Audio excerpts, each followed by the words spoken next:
Kisah Rasul 7 ayat 51-56. Hai orang-orang yang keras kepala dan tidak bersunat hati dan telinga, kamu selalu menentang Roh Kudus sama seperti nenek moyangmu, demikian juga kamu. Siapakah dari nabi-nabi yang tidak dianiaya oleh nenek moyangmu? Bahkan mereka membunuh orang-orang yang lebih dahulu memberitakan tentang kedatangan orang benar, yang sekarang telah kamu hianati dan kamu bunuh. Kamu telah menerima hukum Taurat yang disampaikan oleh malaikat-malaikat, akan tetapi kamu tidak menurutinya. Ayat 54. Ketika anggota-anggota mahkamah agama itu mendengar semuanya itu, sangat tertusuklah hati mereka. Maka mereka menyambutnya dengan gertakan gigi.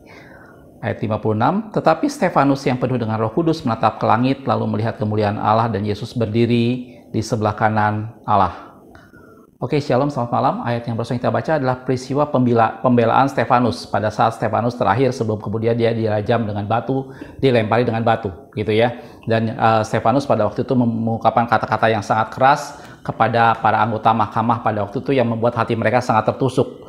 Dan salah satu di sana adalah di dalam ayat yang ayat yang pertama tadi yang 56 dikatakan di sana bagaimana orang yang tidak bersunat hati dan telinga mereka. Gitu ya, dan itu menunjukkan bahwa bagaimana mereka selalu menentang Roh Kudus, gitu ya. Nah, pada kesempatan ini saya ingin membahas mengenai sunat telinga. Gitu. Saya pernah membahas beberapa lama yang lalu mengenai sunat hati. Itu bagaimana dalam firman Tuhan dikatakan ada sunat secara lahiriah dan ada sunat secara hati. Dan dalam firman Tuhan bersunat atau tidak bersunat tidak penting lagi karena kita sudah berada dalam Kristus. Yang terpenting adalah kita bagaimana bersunat hati.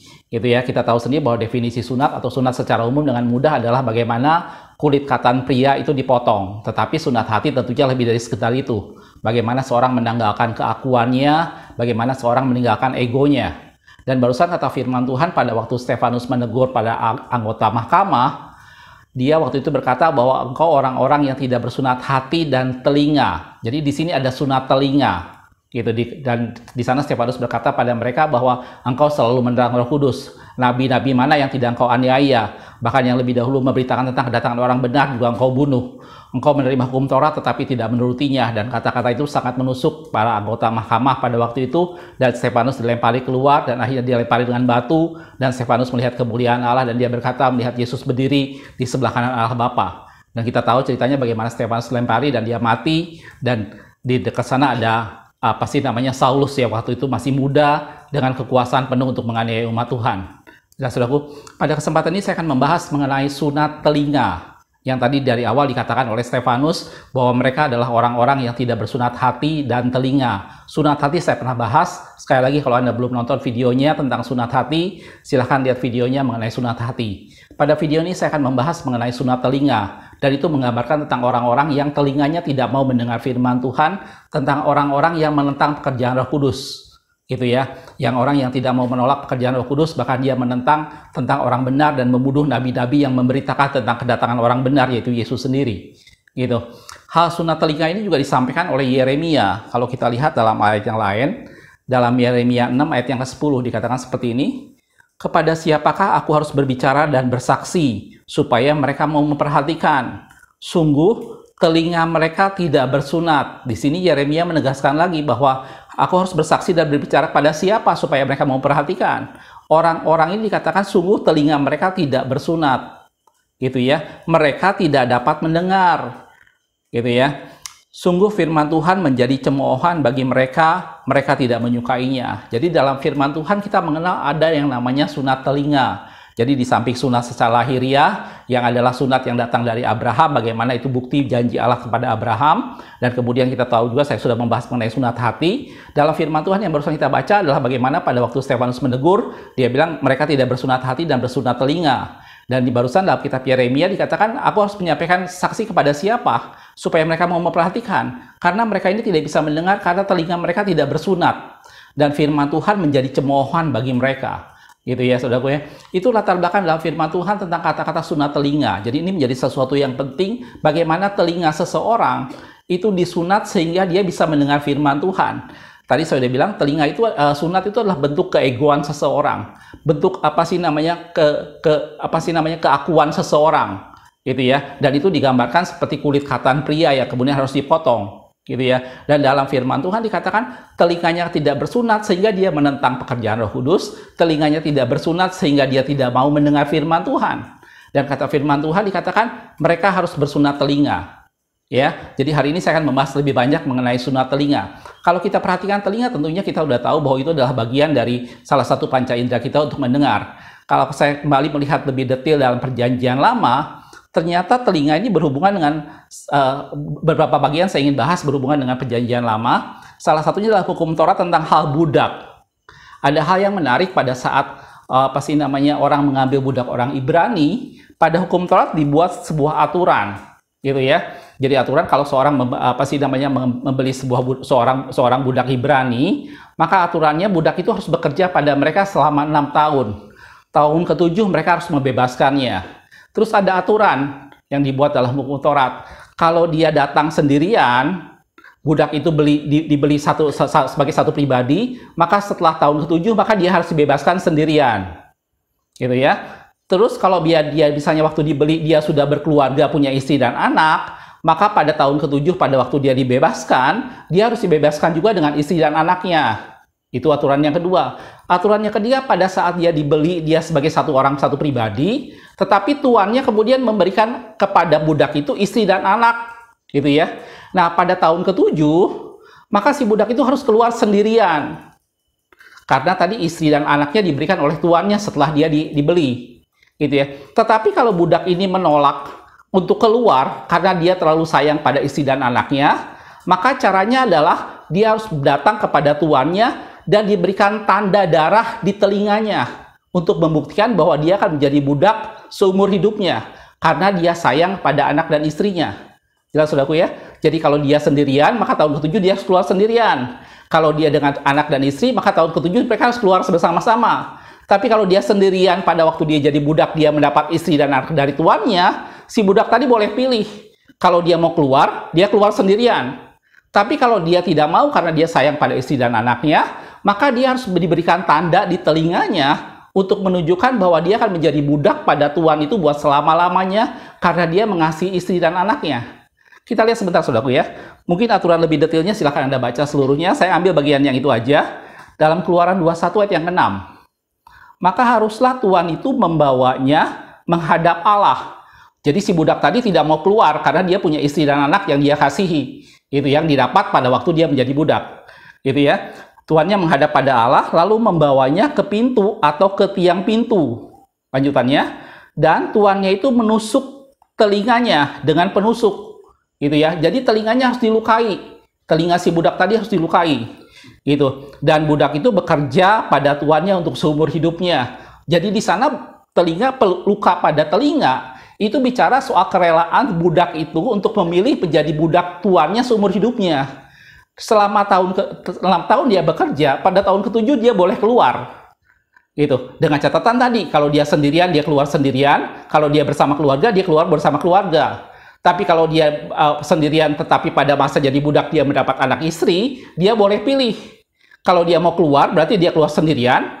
Atau kalau dia mengasihi keluarganya, bahkan dia tetap menjadi budak. Dan si tuan itu membawa di hadapan Allah dan menusuk telinga dari budak itu.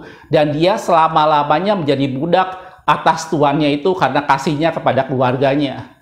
Jelas saudaraku? Jadi itu gambar dalam Perjanjian Lama tentang bagaimana telinga ini menjadi satu ciri, menjadi satu tanda bahwa seseorang menyerahkan hidupnya kepada tuannya untuk selamanya.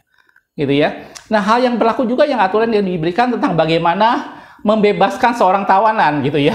Dalam ayat yang lain dalam firman Tuhan, ada aturan dalam kitab Ulangan bagaimana kalau seorang Ibrani sedang dibebaskan gitu. Di sana aturannya adalah hampir mirip seperti tadi, cuma dia bilang kalau dia memang mau dikeluarkan, dia mau tahun ke-7 dia dibebaskan, maka dia harus dibebaskan dengan semua gajinya. Dia harus dibebaskan dengan segala sesuatu yang dia miliki gitu ya. Tapi dalam kitab Ulangan ini tegaskan lagi, kalau dia tidak mempunyai istri, tidak mempunyai anak, tapi dia pengen tetap di sana karena dia sayang kepada tuannya, karena tuannya memperlakukan dia dengan baik, karena dia merasa dia mengasihi tuannya, dia bisa memilih untuk tidak keluar pada tahun ke-7. Dan caranya sama, tuannya itu membawa di hadapan Allah dan ditindik telinganya, dilukai telinganya dengan penusuk, dan itu menunjukkan bahwa dia menjadi budak atas tuannya buat selama-lamanya. Kita akan lihat ayat-ayatnya saudaraku ya. Itu ada di Ulangan 15 ayat 16 sampai 17. Dikatakan, tetapi apabila dia berkata kepadamu, aku tidak mau keluar meninggalkan kau. Jadi si budaknya memang tidak mau keluar. Dia tidak punya anak istri. Jadi dia memang memilih untuk diam karena dia mengasihi tuannya. Gitu ya. Aku tidak mau keluar meninggalkan kau karena ia mengasihi engkau dan keluargamu sebagai tuannya. Sebab baik keadaannya padamu. Maka engkau harus mengambil sebuah penusuk dan mendidik telinganya pada pintu. Gitu ya, sehingga dia menjadi budakmu untuk selama-lamanya. Demikian juga kau perbuat kepada budakmu perempuan. Jelas saudaraku? Jadi itulah aturan dalam perjanjian lama tentang hal telinga. Jadi bagaimana telinga itu menjadi sesuatu ciri, menjadi sesuatu yang dilukai, sebagai satu bentuk seseorang menyerahkan hidupnya menjadi budak satu tuan buat selama-lamanya. Gitu ya, motivasinya karena dia mengasihi keluarga yang dia dapat pada saat menjadi budak, atau kalaupun tidak, dia tidak mau keluar karena dia memang mengasihi keluarga tuannya, karena dia merasa hidupnya menjadi baik pada saat mengikut tuannya memperlakukan dengan sangat baik, sehingga pada tahun ke-7 dia tidak mau keluar. Dan caranya adalah telinganya ditindik, telinganya dilukai dengan penusuk, dan itu menunjukkan bahwa dia menjadi budak atas tuannya buat selama-lamanya. Gitu ya. Dan telinga ini menjadi gambaran, tadi saya bilang, menjadi gambaran suatu penyerahan diri, menjadi gambaran suatu penundukan diri, bagaimana seseorang rela menjadi budak buat selama-lamanya. Dan kata firman Tuhan adalah bahwa kalau kita tidak bersunat telinga, kalau kita tidak membiarkan telinga kita dilukai dalam bentuk sunat telinga secara rohani tentunya, maka kita tidak bisa mendengarkan firman Tuhan. Gitu. Dan tadi dalam hukum Taurat digambarkan bahwa pada saat kita membiarkan telinga kita ditusuk, atau memberi diri kita telinga kita ditusuk dan dilukai sebagai bentuk seperti sunat, maka itu gambaran bagaimana kita menundukkan diri dan menyerahkan diri kita selama-lamanya kepada tuannya. Gitu ya saudaraku ya. Jadi itu dalam perjanjian lama tentang hal telinga tadi, gitu ya. Ada hal yang kedua yang menarik tentang telinga, yaitu pada waktu Harun dan keluarganya ditahbiskan untuk menjadi imam besar buat pertama kali. Gitu ya. Jadi pada waktu Musa mendapat pesan Tuhan mengenai membangun tabernakel, kemudian semua dibangun sampai selesai dengan semua perkakas-perkakasnya, perlengkapannya, dan tenda itu terjadi, tenda pertemuan itu jadi. Kemudian juga ada aturan mengenai baju efod buat para imam, dan kemudian ditentukanlah Imam Harun dan juga keturunannya sebagai imam besar yang pertama, gitu ya. Harun sebagai imam besar yang pertama. Dan salah satu hal yang menarik pada saat Harun ditahbiskan itu adalah setelah semuanya jadi dan Harun dan anak-anak diperlengkapi dengan baju efod, ada urim dan tumim ditaruh di belakang penutup dada. Ada satu hal yang menarik di sana bahwa Musa memerintahkan Harun mempersiapkan 3 korban persembahan, gitu ya. Korban penghapus dosa di sana, terus ada korban bakaran, dan satu lagi adalah korban pentahbisan. Gitu. Itu ayatnya ada di dalam, kita lihat sebentar saudaraku, Imamat 8 ayat 23. Itu ya, sekali lagi lebih lengkapnya silahkan Anda baca Imamat pasal 8. Saya ngambil yang ayat 23, dikatakan, domba jantan itu disembelih. Lalu Musa mengambil sedikit dari darahnya dan membubuhkannya pada cuping telinga kanan Harun, pada ibu jari kaki kanan, dan pada ibu jari tangan kanan, dan pada ibu jari kaki kanannya. Gitu ya. Sebelumnya tadi saya sudah bilang di sana Musa menyuruh Harun mempersiapkan 3 persembahan. Jadi yang pertama adalah persembahan penghapus dosa. Gitu ya, di sana bawa lembu jantan. Aturannya sederhana, Harun dan anak-anaknya meletakkan tangan di atas kepala lembu jantan tadi. Kemudian darahnya dicurahkan, sedikit dari darahnya diambil dengan jari, dioleskan pada mezbah korban bakaran itu untuk menyucikan mezbah. Gitu ya, dan sisanya darahnya disiramkan. Terus yang kedua adalah dia mengambil korban bakaran. Korban bakaran aturannya hampir sama. Harun dan anak-anaknya meletakkan tangan di atas kepala domba itu, dan kemudian dia dipotong, darahnya disiram. Lebih detailnya aturannya bisa Anda lihat, saudaraku. Dan yang ketiga yang tadi saya bacakan itu adalah korban pentahbisan. Yang menarik pada korban pentahbisan tadi adalah kalau yang pertama darahnya dioleskan pada tanduk-tanduk pada mezbah korban bakaran, yang kedua darahnya langsung disiramkan, yang ketiga darahnya itu dioleskan pada cuping telinga kanan, terus pada ibu jari kaki dan ibu jari tangan sebelah kanan. Gitu ya. Dan itu juga dilakukan pada anak-anak Harun. Jadi darah untuk korban pentahbisan itu darahnya diambil dan dioleskan pada cuping telinga kanan, pada ibu jari tangan yang sebelah kanan dan pada ibu jari kaki yang sebelah kanan. Dan itu membuktikan bahwa Harun siap melakukan tugasnya sebagai imam besar. Jelas, saudaraku? Nah, ini yang menarik dalam firman Tuhan mengenai bagaimana darah itu harus berada pada telinga. Bagaimana telinga dioleskan darah atau ditusukkan pada sesuatu, membuktikan bahwa dia menundukkan diri sebagai seorang budak untuk satu Tuhan selama-lamanya. Dan itu juga menggambarkan bagaimana Harun sudah ditahbiskan pada saat darah itu dioleskan pada cuping telinga kanannya. Gitu ya. Yang tadi saya sudah bilang ini sangat berbeda dengan korban bakaran maupun korban penghapus dosa. Gitu ya, yang lain cuma dioleskan pada tanduk-tanduk pada mezbah atau disiramkan begitu saja. Tapi khusus untuk korban pentahbisan, maka darahnya harus dioleskan pada cuping telinga kanan. Ada darah yang ditempelkan di telinganya, gitu ya. Dan ini semua menggambarkan seperti itulah yang disebut dengan sunat telinga. Bagaimana sunat telinga itu seseorang meninggalkan keegoannya dan menyerahkan telinganya dalam pimpinan Tuhan. Menyerahkan telinganya untuk mendengar firman Tuhan, menyerahkan telinganya untuk dipimpin oleh aturan-aturan dan hukum-hukum Tuhan. Dan Harun hanya bisa melakukan kegiatannya sebagai imam besar apabila ada darah yang sudah menempel di cuping telinga kanannya. Dan itu aturan dalam firman Tuhan. Jelas, saudaraku? Jadi inilah selewat mengenai gambaran tentang apa kata firman Tuhan, yaitu tentang sunat telinga. Bagaimana menjadi sunat telinga itu membuat kita bisa mendengar firman Tuhan. Kita tidak hanya mencondongkan telinga kita pada hal-hal yang tidak perlu dan membuat kita tidak bisa mendengar firman Tuhan dan menolak pekerjaan Roh Kudus. Seperti yang ditegur oleh Stefanus, bagaimana mereka tidak bersunat hati dan tidak bersunat telinga dan mereka selalu menentang Roh Kudus. Gitu ya. Seperti Yeremia katakan, kepada siapa aku harus bersaksi? Mereka mencemooh firman Tuhan karena mereka tidak bersunat telinga. Dan bersunat telinga menggambarkan seperti budak yang menyerahkan hidupnya selamanya kepada tuannya, dan seperti Harun yang siap melaksanakan tugas sebagai seorang imam besar. Itu gambaran seperti sunat telinga. Oke, jelas, saudaraku. Jadi itu kata firman Tuhan mengenai sunat telinga. Bagaimana seseorang yang menyerahkan hidupnya kepada tuannya dan memilih untuk jadi budak selama-lamanya pada tuannya, itu menggambarkan penyerahan diri, itu menggambarkan penundukan. Dan yang kedua, di sana telinga digambarkan sebagai satu pribadi di mana seseorang yang ada darah di cuping telinganya dan menggambarkan dia siap melaksanakan tugas dalam utusan Allah sebagai seorang imam besar, gitu ya. Dan kata firman Tuhan, pada saat kita bersunat telinga, maka kita bisa mendengarkan firman Tuhan, kita bisa memperhatikan firman Tuhan, gitu ya. Tanpa telinga kita bersunat, maka kita tidak bisa mendengarkan firman Tuhan, maka kita lamban mendengar firman Tuhan, bahkan menjadikan firman Tuhan sebagai satu cemoohan. Jelas, saudaraku? Dan ada satu hal yang menarik lagi mengenai telinga. Dalam satu ayat dalam firman Tuhan, kita tahu apa sih namanya, dari sekian mujizat yang Yesus lakukan, Yesus pernah mengadakan satu mujizat yang cukup unik. Dan itu hanya ada di kitab Markus. Gitu ya. Pada waktu itu Yesus menyembuhkan seorang yang tuli, tetapi karena dia tuli, maka dikatakan lidahnya sulit berkata-kata. Gitu. Dan cara Yesus menyembuhkannya cukup unik. Dia memegang telinganya, kemudian dia dikatakan apa tuh namanya? Menaruh tangan yang satunya pada lidahnya, tempat ada dia meludah ditaruh pada lidahnya. Gitu ya. Sehingga pada waktu itu Yesus melakukan sesuatu yang membuat telinganya terbuka dan lidahnya bisa berkata-kata. Kita akan lihat ayatnya, saudaraku ya. Di dalam Markus 7 ayat 32 sampai 35.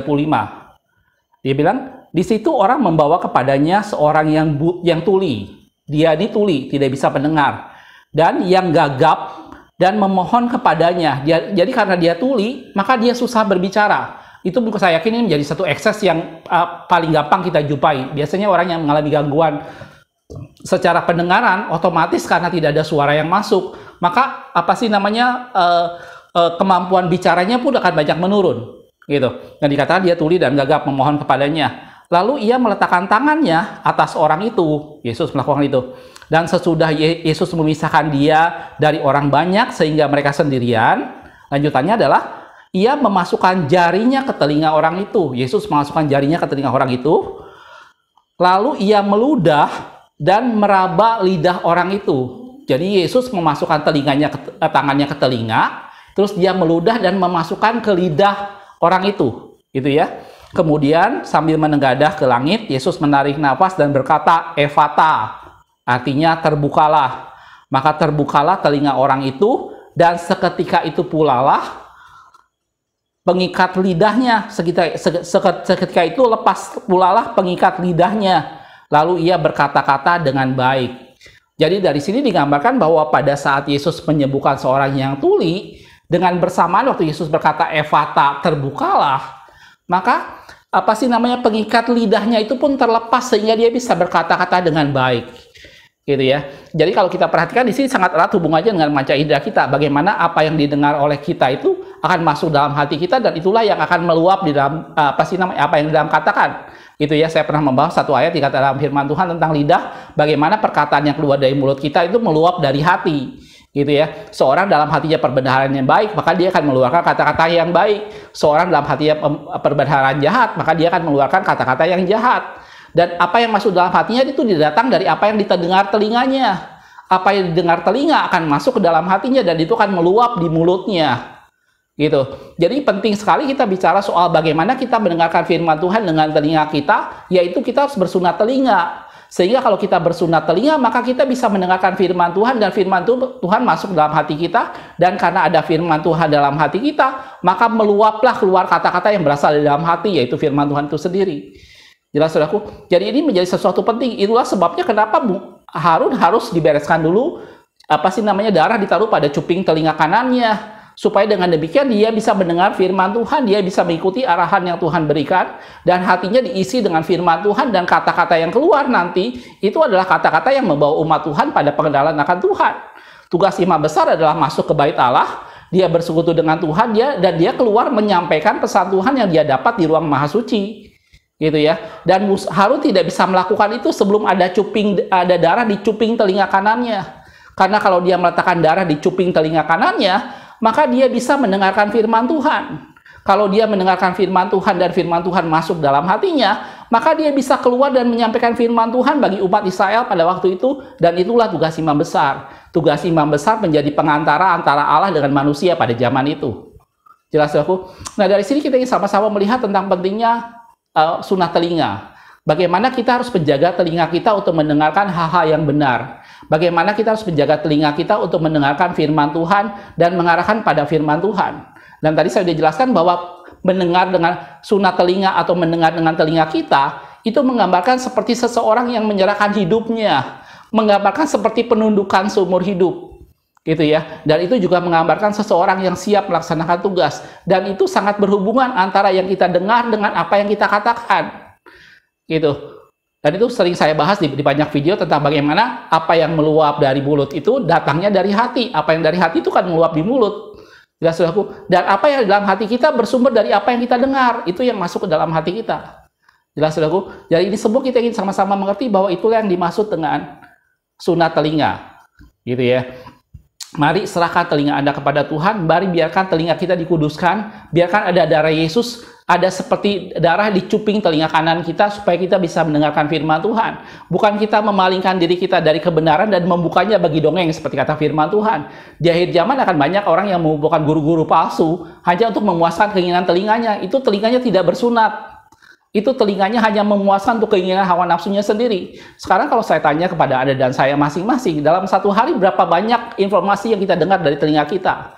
Dari sekian banyak hal yang kita dengar dalam telinga kita, berapa banyak yang kita dengar adalah sebuah firman Tuhan dan kebenaran? Atau kita hanya lebih banyak mendengarkan berita-berita yang tidak perlu, kita hanya banyak mendengarkan hal-hal yang sebenarnya tidak terlalu benar, bahkan mungkin hal-hal yang meragukan kemampuan Tuhan, gitu ya. Karena itu telinga salah satu media di mana kita mendapat informasi, itu media masukan, itu panca indera yang di mana kita menyerap masukan, sama seperti mata, gitu ya. Karena itu telinga dan mata dibuat dua supaya pas semua yang masuk ke kita itu menjadi sesuatu hal yang benar, gitu. Dan itulah sebabnya kita perlu bersunat telinga. Kalau kita bersunat telinga, maka kita tidak lagi memikirkan apa yang kita mau, kita tidak lagi membuka telinga kita buat dongeng, tetapi kita membiarkan telinga kita terbuka buat kebenaran. Dan kita melihat bahwa kebenaran itulah yang memberikan kehidupan buat kita. Dan kalau kita membuka telinga kita buat kebenaran, itu menggambarkan kita seperti budak yang menundukkan diri pada tuannya, itu menggambarkan seperti seorang imam yang siap melaksanakan tugasnya. Dan apa yang kita dengar itu akan masuk dalam hati kita, dan apa yang di dalam hati itu kan terpancar dan keluar dari mulut kita. Gitu ya. Dan semua yang baik akan keluar dari mulut kita apabila hati kita diisi dengan perkara yang baik. Jelas, saudaraku? Dan itulah pentingnya kenapa kita harus bersunat telinga. Jelas, saudaraku?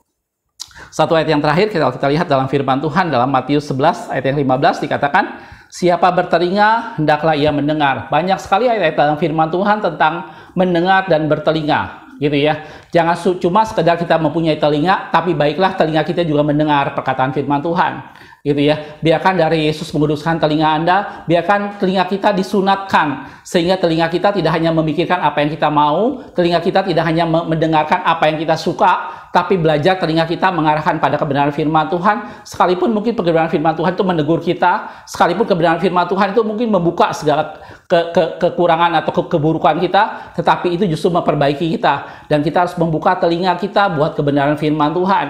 Dan ingat selalu bahwa kebenaran yang kita dengar itu akan masuk dan mengisi hidup kita dan memenuhi hati kita, dan dari sanalah terpancar kehidupan. Dari dalam hati itulah terpancar kata-kata yang bagus, itu akan meluap di dalam hati kita suatu kebenaran firman Tuhan. Jelas saudaraku? Dan itulah kata firman Tuhan mengenai sunat hati. Mari kita menjadi orang yang bersunat telinga dan menjaga supaya telinga kita tetap mengarah pada firman Tuhan, gitu ya. Jaga hati kita tetap bersunat dan telinga kita juga bersunat. Jelas saudaraku? Makasih sudah menonton. Kita ketemu di video berikutnya. Semoga tubuh, jiwa, dan roh Anda terpelihara sampai kedatangan Yesus yang 2 kali. Tuhan Yesus memberkati.